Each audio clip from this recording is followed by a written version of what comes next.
We welcome you back. It is another edition of Inside Boxing Live, presented by PPV.com. It is Dan Canobio. It is Chris Algieri. PPV.com is the worldwide leader in live pay-per-view events, boxing, AEW, wrestling. You get a pretty good deal here. No subscriptions.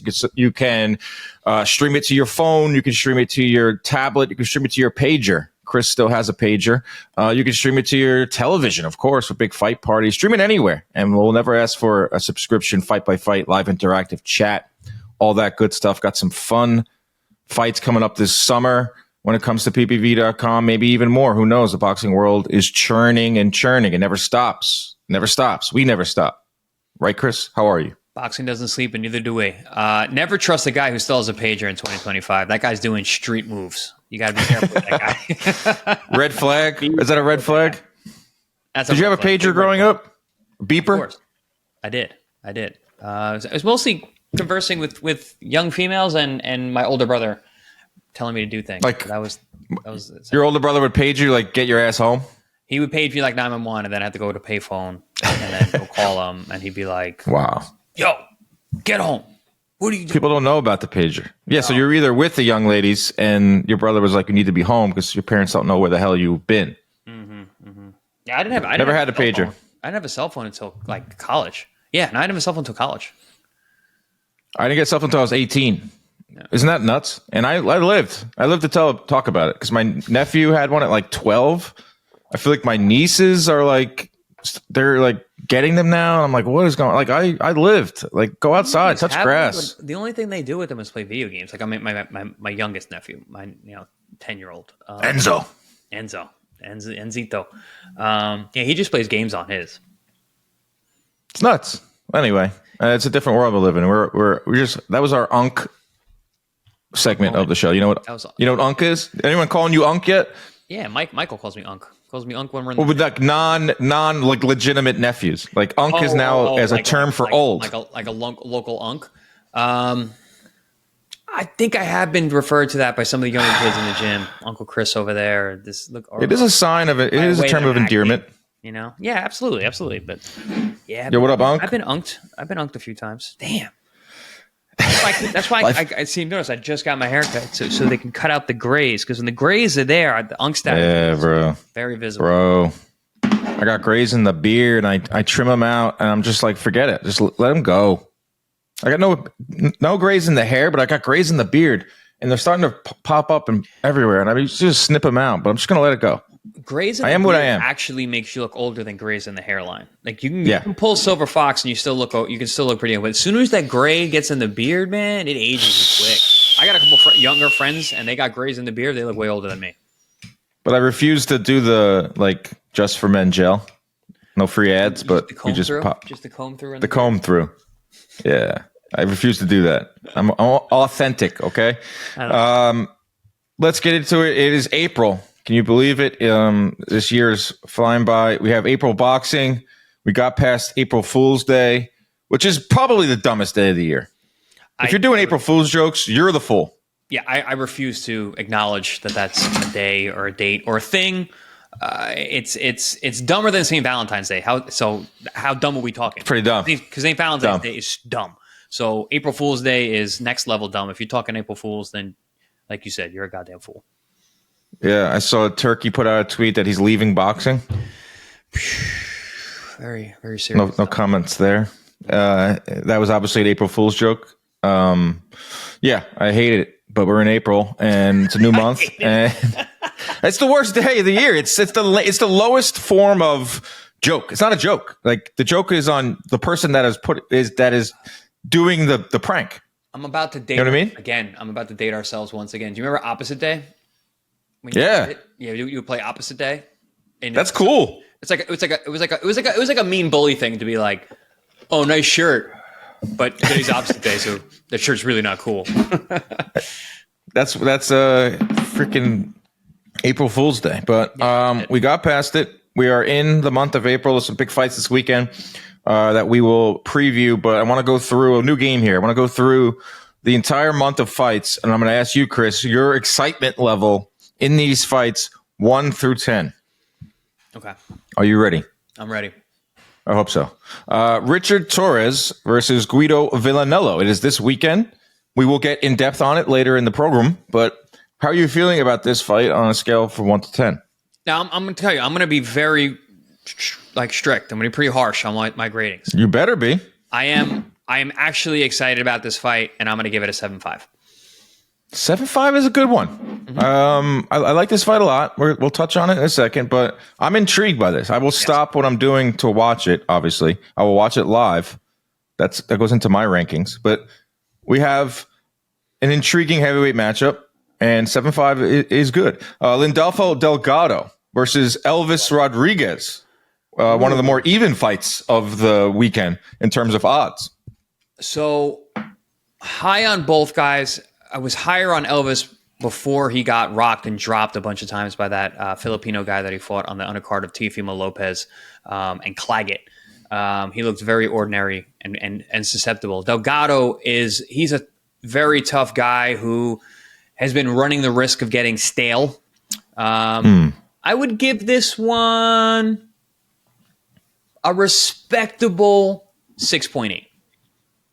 6.8. That's a good score. Just less than 7. Not as excited as heavyweights because heavyweights are heavyweights. But this is an interesting matchup. You can't have the co-main event rated higher than the main event. And you can't have 40-pounders who it's not a spectacular fight higher than heavyweights. I love heavyweights, man. Heavyweights are so much fun, especially when you got two guys like Richard Torrez and Vianello. Vianello's like a super athletic heavyweight, and he's big and he's tall, former tennis player. And Torrez is an interesting heavyweight because of his size and his athleticism. So it's a fun fight. I might even up that 7.5. I might push it a little more. 7.5 is good. Mm-hmm. Abdullah Mason returns this weekend fighting Carlos Ornelas. Okay, always excited about Abdullah Mason. He is must-see TV at this point. Let me look. What is Ornelas' first name? Carlos Ornelas. He is 28-4. It was just a replacement. He was supposed to fight Giovanni Cabrera, who fought Santillan tough. Cabrera got hurt. In steps Carlos Ornelas, who lost to Rafael Espinoza 4 years ago. Went the distance with Espinoza. At 26. At 26. Yeah.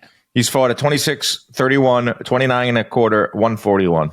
I will give Carlos this a 5, and that's only because it's Abdullah Mason. If it wasn't, it would be like a 3. Or Abdullah's carrying the 5. Yes, he's carrying the 5, but it's still a 5, which is not a great score. Over in Australia, Tim Tszyu returns to fight Joey Spencer.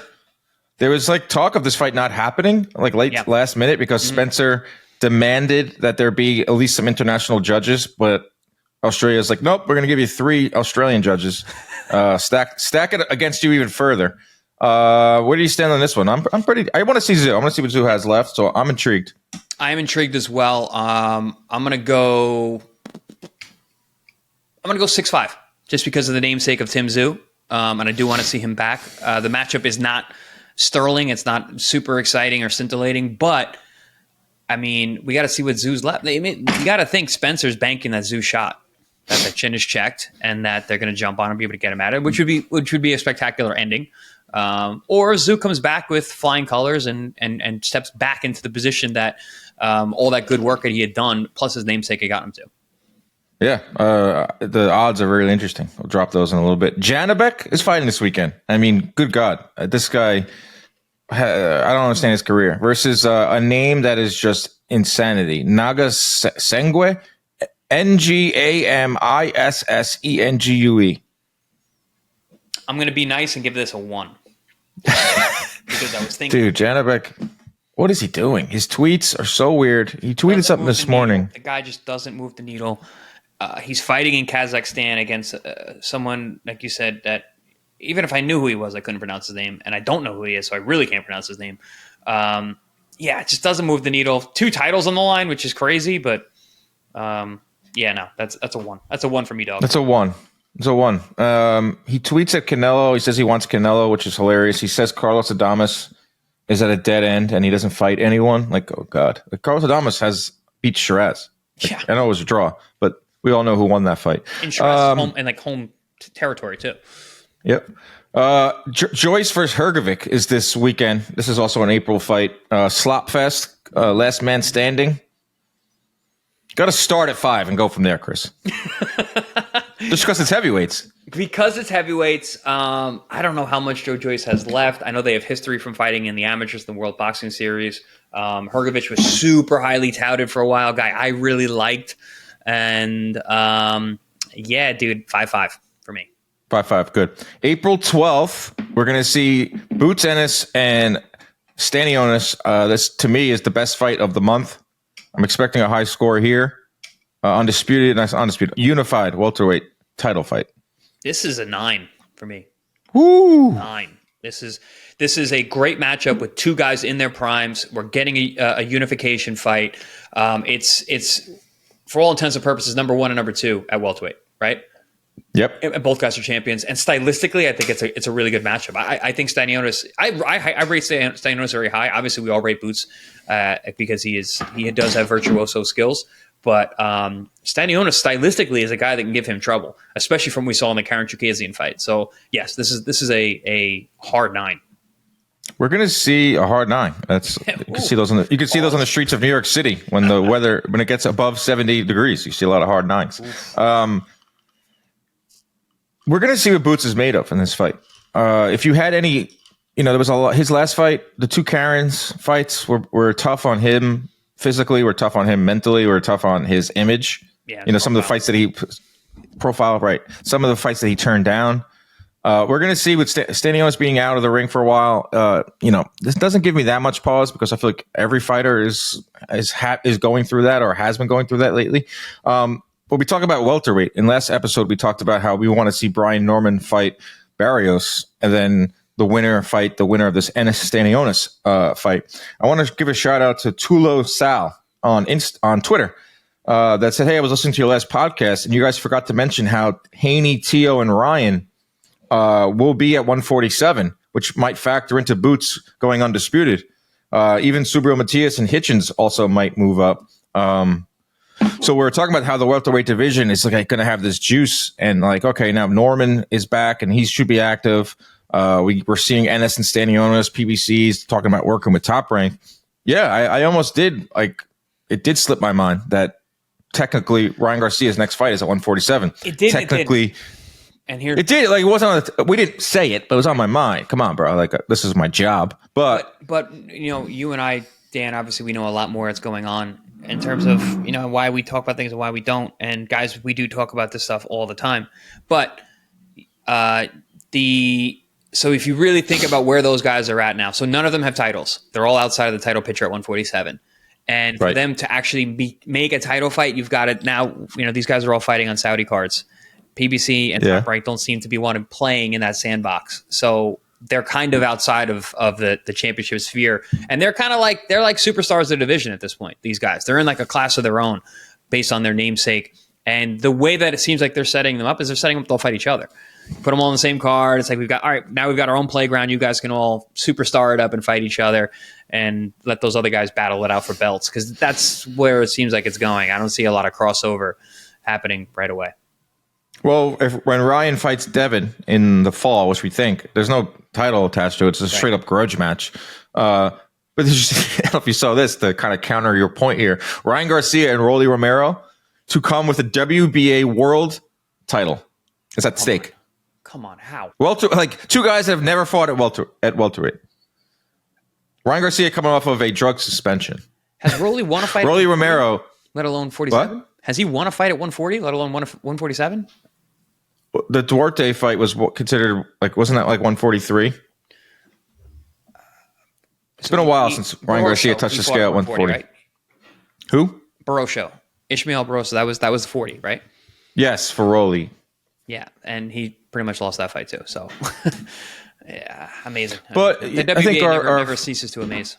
Yeah, they're ruthless. To the point of our listener, yes, there are going to be some more names at 147 that could potentially keep Ennis around.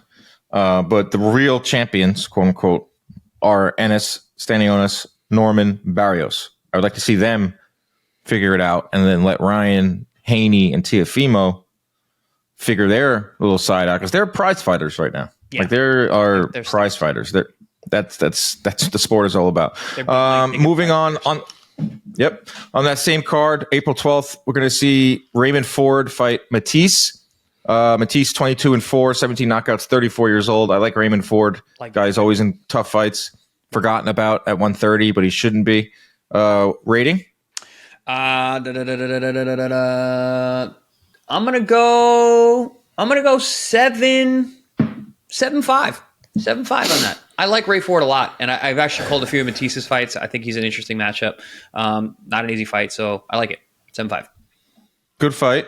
Moving on to Ben Whitaker versus Liam Cameron 2. A rematch that no one saw coming because Whitaker supposedly hurt his ankle, flipped out of the ring. No one believes him.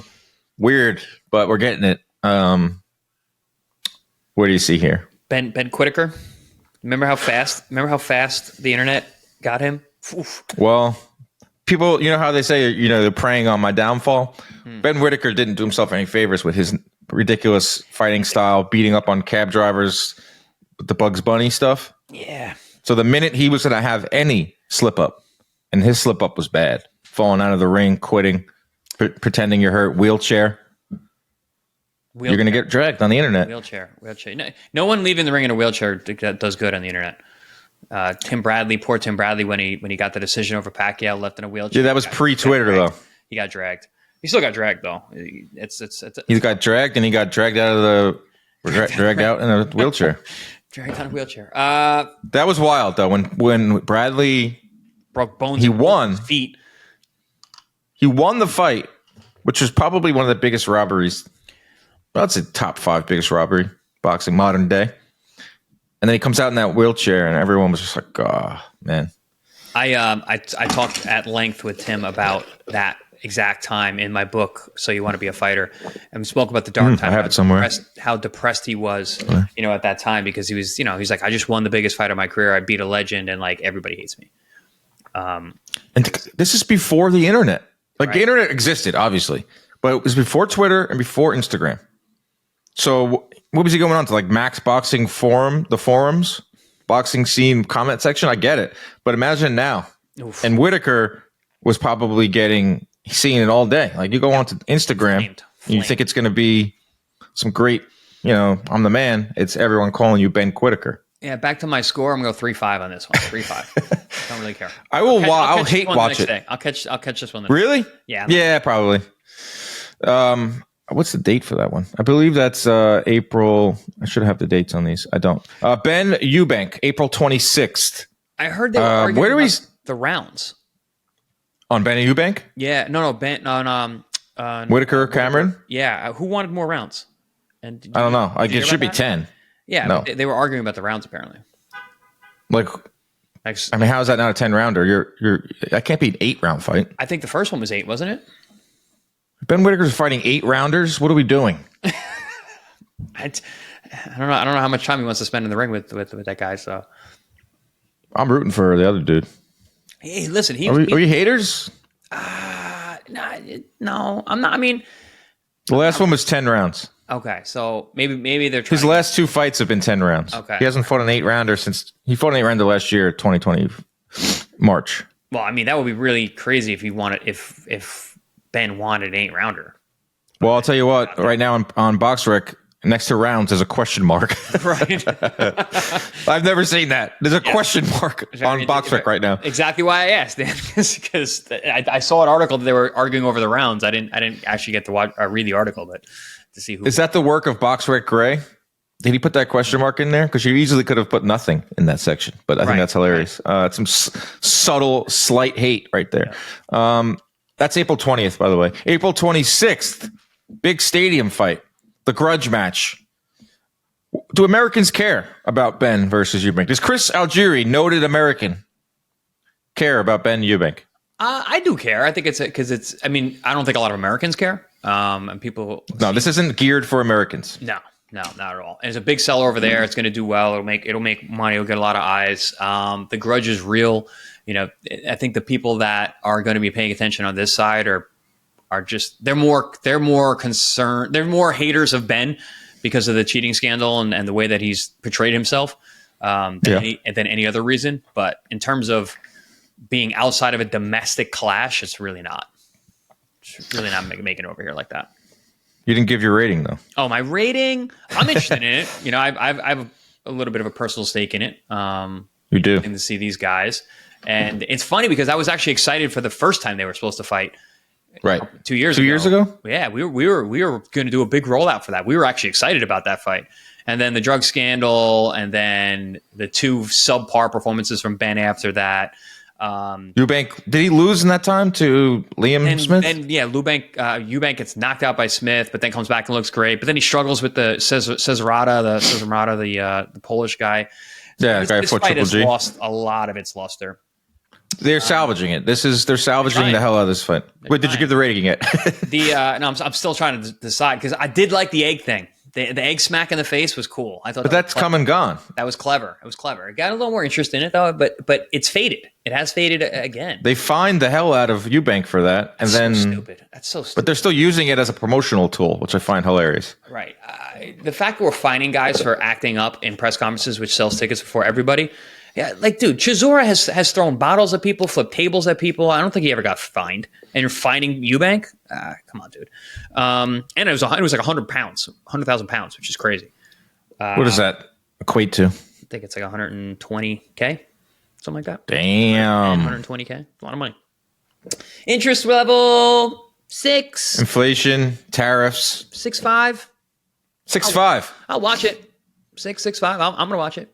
We're definitely going to tune in because this is, I mean, because of all the reasons we just said. But I'm very curious to what all Americans think about this fight because this is not, like I said, promoted or geared towards Americans. This is huge in the UK. They already sold out that Tottenham Hotspur outdoor arena. It's going to be massive over there. And this is the last. This is it, though. The 2 years, everything that Ben been through. This is the time you have to do it to get any money out of it and squeeze the life out of this fight. It's also the pay-per-view weight, the weight class situation. It's at, what is it, at 160? It's at 160, which Eubank is going to have to whittle himself down because he's really a 68 pounder. Yes, he's been fighting at 60, but he really has to work hard to get down. Yeah, I don't like Eubank's. Yeah. Yeah, and he's thinking more and more that Ben's going to stop him. He's not a young fighter either, so it's like getting that weight down is tough. And Ben's never fought, at 60. He's fought at 54-ish, 53-ish, something like that. It's going to be weird to see them in the ring together.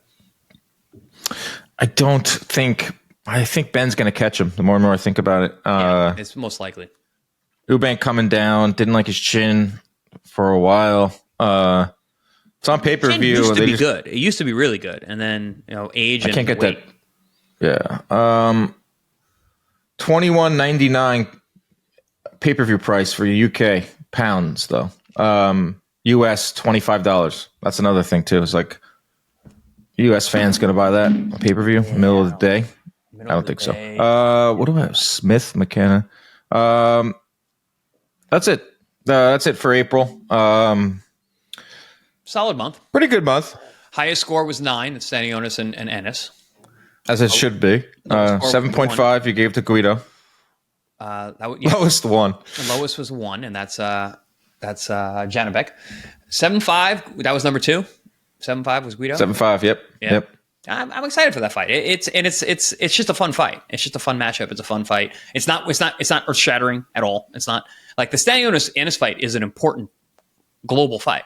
It matters for the weight class. Guido and Torrez, they don't matter. I think it's just this is a personal thing. It's just a fun fight. And then Smith, Eubank and Ben boxing, like the boxing Twitter will be buzzing. Yeah. Social media will be buzzing. I don't know if you're watching or not or tuned in. It will get the boxing world will have strong opinions on that one way or another. If Ben gets iced, everyone's going to be celebrating. Eubank gets iced, Ben is going to call out everyone under the sun. From Gervonta Davis up to Canelo. Is going to come out of the mouth of Conor Benn. Maybe even Anthony Joshua. There's Jake Paul. There will be a tremendous amount of feedback and commentary on that fight because it's we love weird. that. It's almost stepped into a little bit of like a hybrid.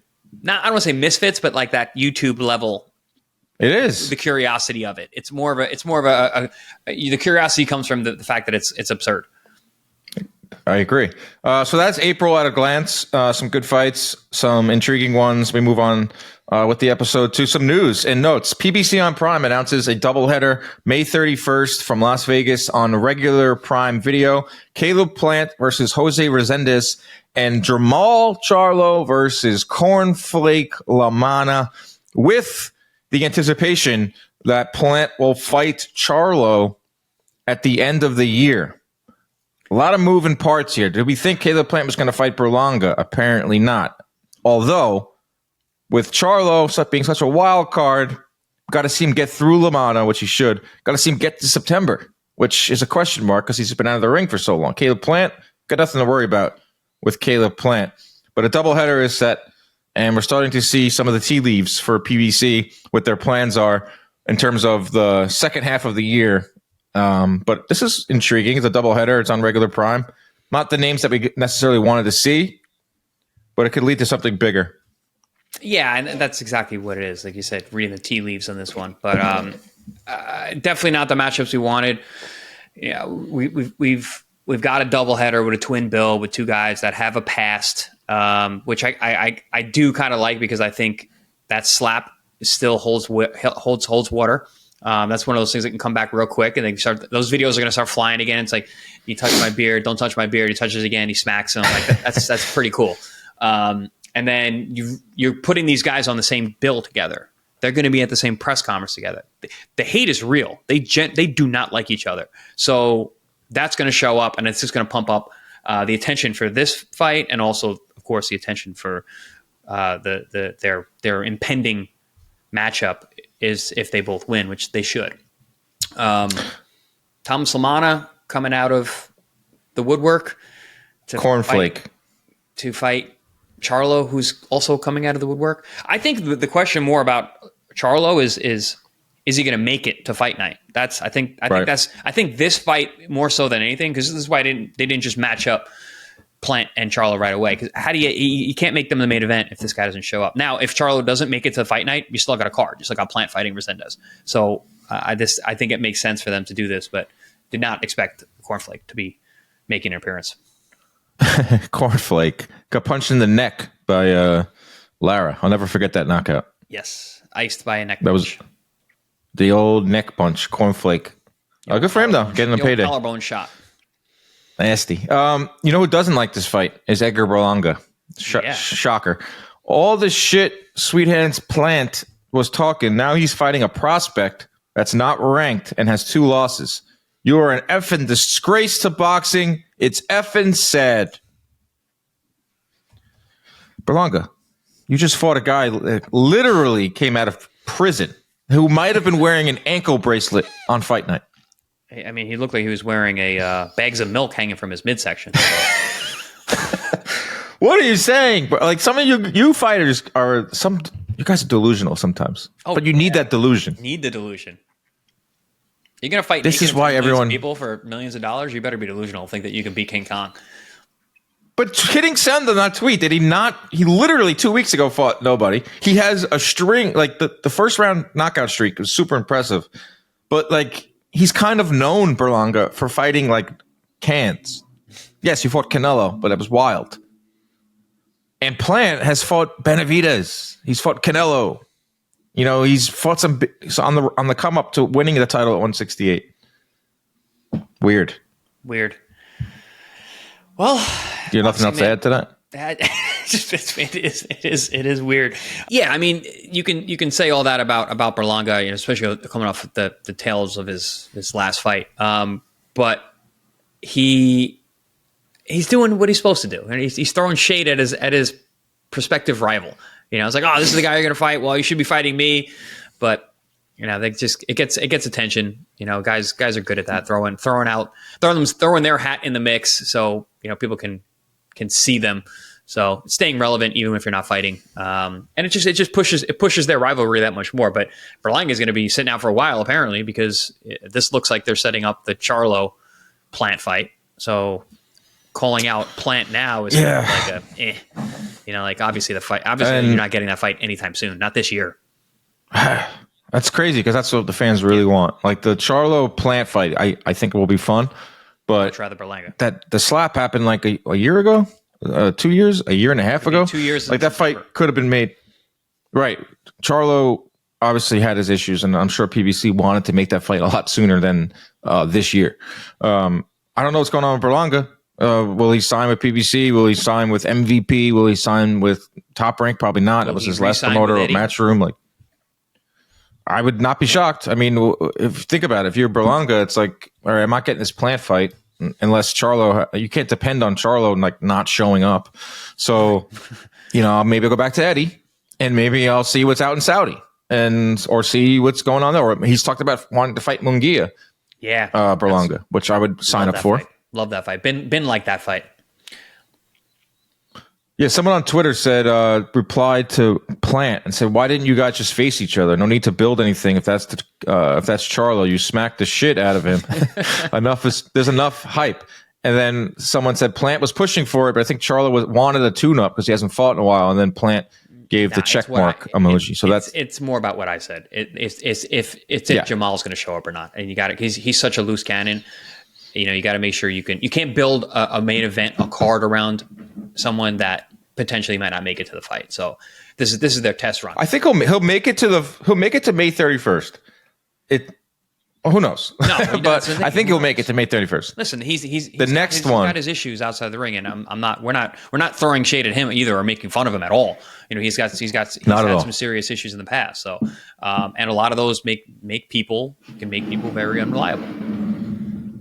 And his last fight was November of 2023 against a blown up welterweight Benavidez' brother, and he didn't look great in that one. He looked all right. I didn't think he looked.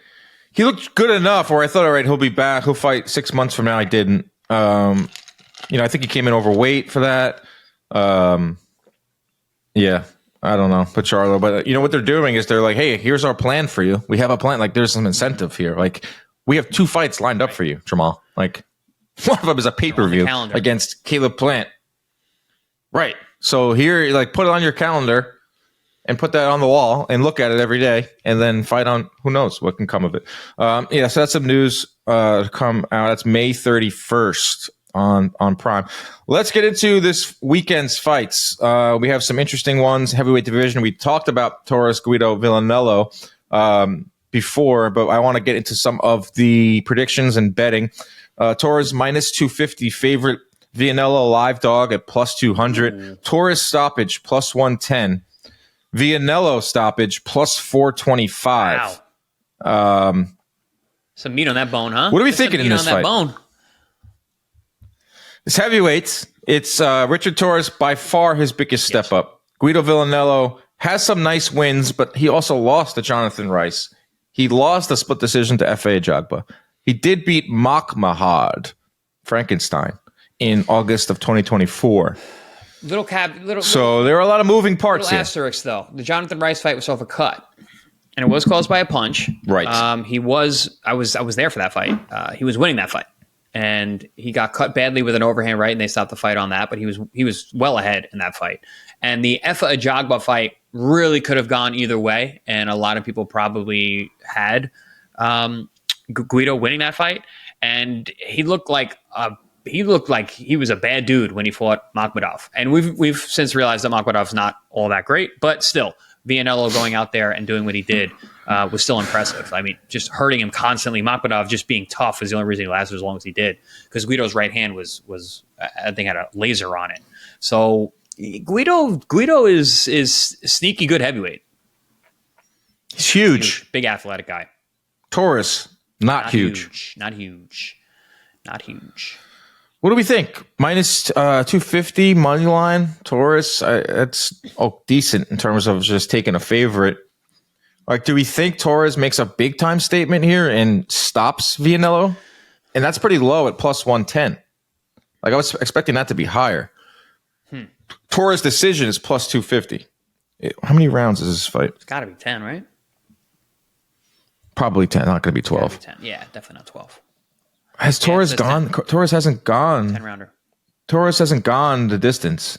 Now, is this one of those situations where Top Rank goes, all right, man, it's time to put up or shut up to Torrez? He's been looking good lately. Are they at that with him? I don't know.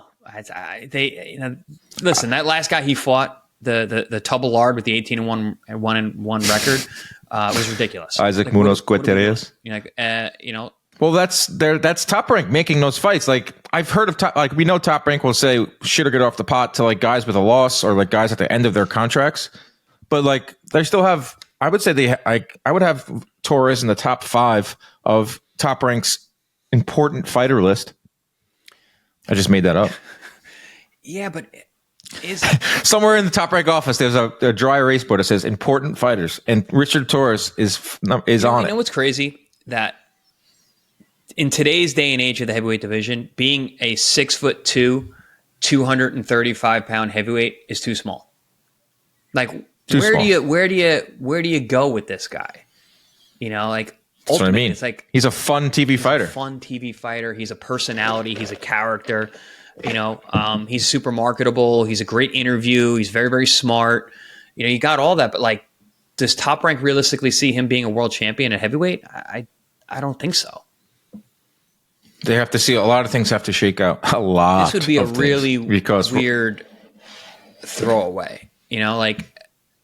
Because they have both guys. Like, did they expect Guido to win, and then now Guido's their guy? I don't know. He's already got the 2 losses. Not that should matter. Torres is clearly the apple of their eye exactly. here. So you got to think that. Listen, Top Rank doesn't miss a whole lot. They know what the hell's going on. Yeah, Torres decision plus 250. I'm looking at that because I'm looking at that because of the height of Vianello, the trickiness of Vianello. Guido, he went the route with Efe Ajagba. Ajagba can punch. Yes, he did. He went the route with him, and he can punch. So that was last year. Yeah. And Ajagba's looked good lately. He didn't look great that night, but he's looked very good since. And listen, if that guy can do anything, he can punch with the right hand. So Vianello survived that. So yeah, I would think that a Torres decision at plus 250, pretty smart bet. That's what I'm looking at. We talked about Abdullah Mason, Carlos Ornelas. Abdullah Mason's minus 5,000 favorite. Don't want to touch that one. He is ranked now top 15 in one of the organizations, probably the WBO, which works closely with Top Rank. He was supposed to fight Giovanni Cabrera. I was really looking forward to that. Cabrera got hurt. Second fight of the year for Mason, 4th round stoppage over Manuel James this year. He had that fight at the end of last year where he went down, touched the canvas. If you want to know who Ornelas is, if you're thinking any type of upset, which will not happen, he went the distance with Espinosa. I watched that fight on YouTube. They were fighting in Mexico in the smallest ring I've ever seen. Went the distance with Espinosa. Espinosa could hit you from sitting down in his own corner. I couldn't believe that. It was like cartoonish, the side of the ring. Ornelas' last 4 fights have been at 127, 131, 129, 141. And now he's at 135 with Mason. So, yikes. Not a good sign. This should be another spectacular knockout for Mason where everyone says, who is he fighting? How come he isn't fighting anyone better? I'm tired of this hype train. And then the other half are like, blue chip prospect. This is the guy. That's right. That's where I fall. Blue chip prospect. This is the guy. Because he is, if you look past the numbers, he has been fighting tough guys. This is one of his easier matchups recently. Listen, the last guy he fought went 10 with Rolly Romero on the undercard of Canelo and Berlanga. And the guy was in the fight. So, the fact that Abdullah was able to destroy him the way that he did, dropping him multiple times, is very impressive. For sure. I mean, Mason's, you know what we all think about Abdullah Mason. They're setting this year, end of this year should be some bigger fights. And, he's getting big interviews. I saw him with Akin Barak. He's getting the attention. He's getting a lot of attention. He's fighting on the right platforms. I hope he's on regular ESPN for this one. He might be opening. Yes. He's a great card. He's a great interview too. Very, very well spoken. That's what I mean. The kid's the man. Minus 5,000. Stay away from that one. Lindolfo Delgado, Elvis Rodriguez. Delgado minus 150 favorite. This is the closest fight of the weekend. Elvis Rodriguez, who I thought had more losses and is back now with Top Rank, I guess, because they famously cut him. Plus 115 Elvis as an underdog in this fight. Elvis is a dangerous guy. He's a southpaw. He's long. He's got power. He's dude. He was a highly touted prospect for a while, and then he caught that loss to a very, very good. Lost to Kenneth Sims Jr. Very, very good Kenneth Sims. I was there that night, and he just got out hustled. He got out worked by a guy who was super sharp and really on the money. Majority decision. Yeah, it was really on the money. I didn't think that fight was close, actually. Kenneth Sims should have ran away with it. Did run away with it. He should have. Yeah, 78-74 twice, and then a draw. Yeah, if you gave Rodriguez more than 2 rounds, you weren't watching the fight.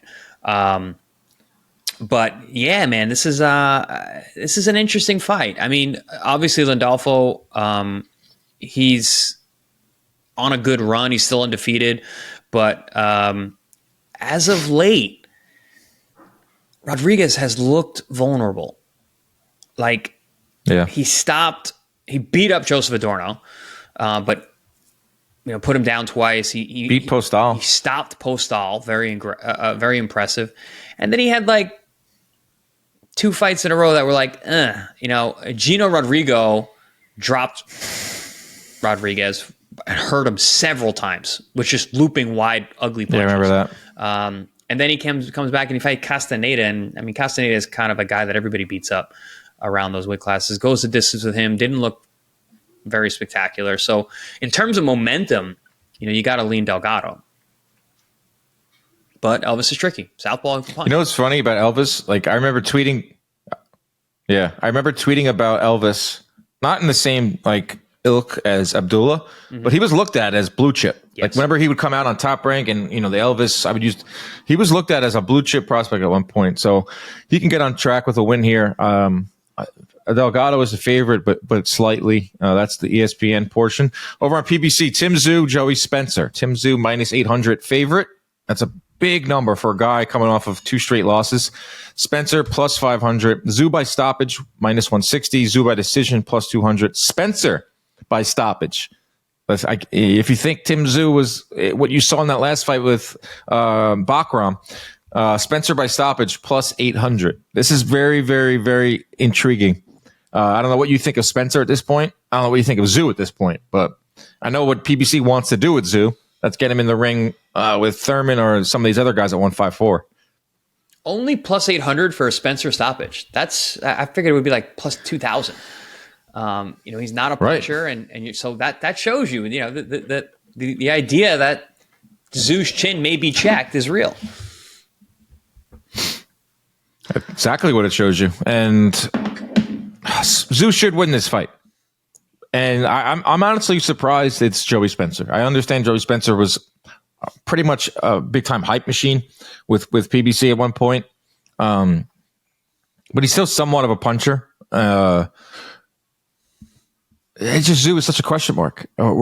He's back. And did you think that Tszyu would go a different route than this, or did you see him just like, all right, just get back in there, get a win, and then right back to a Thurman? No, Tszyu's a warrior. We saw that coming off the Fundora fight, going right into the Murtazalia title fight. The fact that the Thurman fight fell through the week before, and he trades out at 5'9", welterweight who hasn't fought in 2 years for a 6'7", 2-fisted punching southpaw.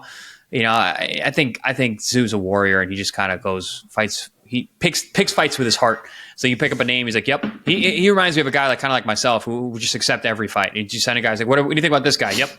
I got 5 guys for you. How about this guy? Yes. How about this guy? Yes. How about, yeah, whatever. It would get me in the ring. I think he wants to put, the Murtazalia fight and the Fundora fight in the rear view, get a win, and get right back to making big fights, which the Thurman fight just makes too much sense at this point. I think he had to do this. He had to take on a name. He had to get right back in there. Talk about like should have got off the pot. And then this is for Tszyu. PBC has a lot of faith in him and is giving him opportunity after opportunity. To your point with him, I'll fight anyone. That kind of came back to bite him in the butt. Yeah. Fighting Bakram, fighting Fundora without a rematch clause. It did for me. Right? It's like, yeah, we'll praise you here on the podcast, but like I hope you have something to show for it. So like this is the last stand for Tszyu, and those are some, minus 800 is showing some respect to Tszyu. if you think there's nothing left, if you think Spencer can do the impossible, plus 500 for a decision, plus 800 to see Tszyu get dropped again. Interested to see how Tszyu's going to come out and fight this fight. Is he going to come out and say, forget distance, throw distance to the wind like he did with Bakram and just stand and trade? Kind of what he did with Fundora? Or is he going to like box? Is he going to fight like he's a little cautious? I hope he comes out and boxes and at least gets to test the power of Spencer before he just goes out there and gets reckless, because with this weight class, reckless isn't going to work. You've got to work behind that jab. You've got to get back on what got you here. But we'll see. I mean, there's a lot of question marks. When you take a loss the way you did, you never know what's coming back. But I got faith. I got faith in Tim Tszyu. I'm a big fan of his, and I want to see him back. Tszyu stoppage. Tszyu stoppage. Most likely. Plus minus 160. Yeah.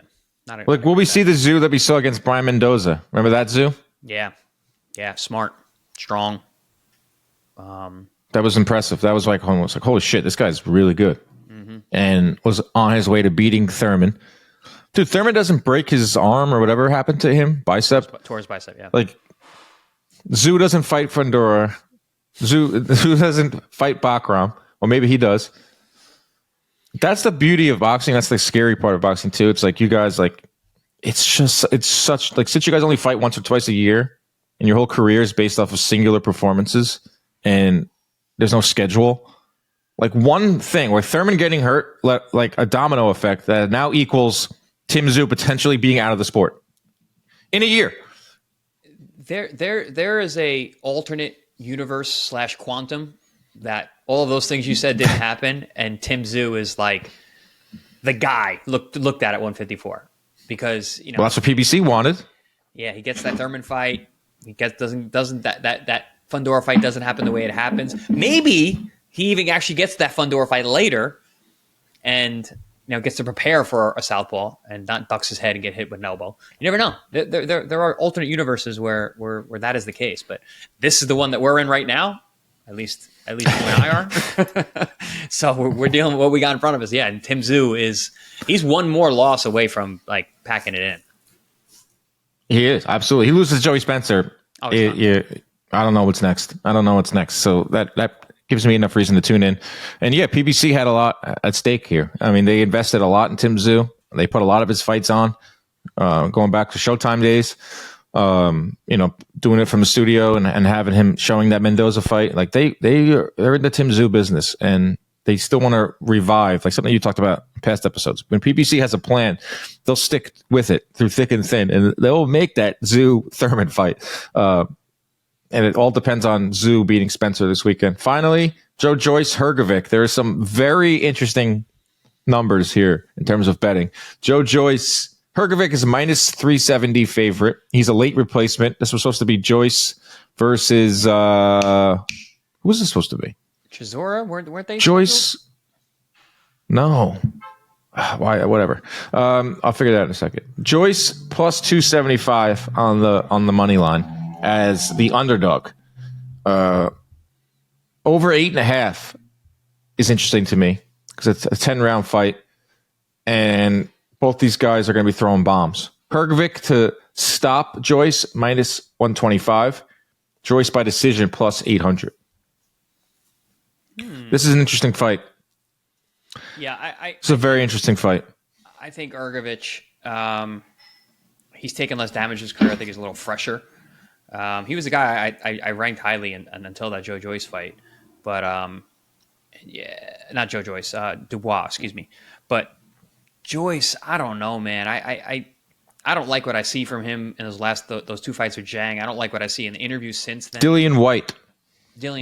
That's which isn't much different than Chisora at this point in terms of matchups. Same type of same ilk. Hrgovic's talking a lot of shit. He talked a lot of shit to Dubois. Came back to bite him. Hrgovic was once looked at as the boogeyman, to talk about how things can change in boxing. Hrgovic last year was the boogeyman. No one wants to fight this guy. He could beat Joshua. He has a tough fight with Zhang that I can't get out of my mind. I can't get the Dubois fight out of my mind where Dubois just bullied the bully. And then here he is now as a late replacement, fighting a really slow, like just Joyce. I'm worried about him, but still has punching power. Will still stand in there. Hrgovic should win this, and I would not be shocked by Hrgovic's stoppage, which you can get at -125. I wouldn't either. I could see. I could definitely see a stoppage, even though Joyce in the past has been very solid and durable. But I think since those two Zhang destructions, I don't know if that chin's the same. That is this weekend. Pro Box TV fights this weekend. You're heading to Philadelphia. Chris Catching Flights Algieri. That's me. The guy, my barber today, was like, Chris, how many flights do you take a month? I'm like, anywhere between 4 and 6. He was like, wow, that's all like a lot. I'm like, yeah, it is. But that's part of it. Used to be Chris Catching Hands Algieri. Now it's Chris Catching Flights. Now we're catching flights. Philly. Catch these cheesesteaks. Definitely check out my socials. You're going to see lots of good foods. There's good eats in Philadelphia, man. Good town for food. There's some good fights on Pro Box. Make sure you guys tune in for that. And you can hear me and then the man Paulie, the Magic Man Malignaggi on the mic. Our guy Jimmy Smith leading the charge. But stay tuned to my stories. There's going to be a lot of cheesesteak action. I think I'm going to make some gluten-free rigatoni.